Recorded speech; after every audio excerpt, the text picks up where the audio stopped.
Hello guys, in today's video, I'll show you how you can easily use Gemini extensions. Let's begin.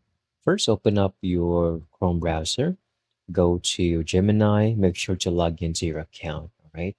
So you need to locate first the connected apps option.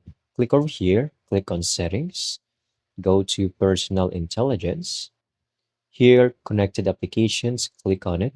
Here you will see all of the applications you can actually integrate with Gemini, all right? So for example, Gemini extensions actually allow Gemini to connect with supported Google services and other tools, making it easier to access information and complete tasks without switching between multiple applications. So this can actually streamline and automate most of your workflow. For example, if you would like to just simply use Google services like Gmail, Drive, all of your docs, just simply click over here, connect, and you're done. Go to chat. For example, I would like to ask for something very personal and specific.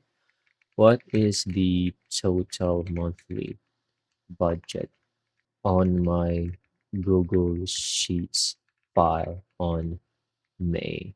Hit enter. Just wait for this. Be patient with Gemini. Depending on the context and how detailed you are, this will actually provide you with a very precise answer as long as the information is provided on your files or applications. But actually, that's it. Once Gemini extensions are enabled, you can take advantage of additional features and integrations that help Gemini work more closely with the services you use every single day. Thank you so much for watching. I hope you found this video very helpful.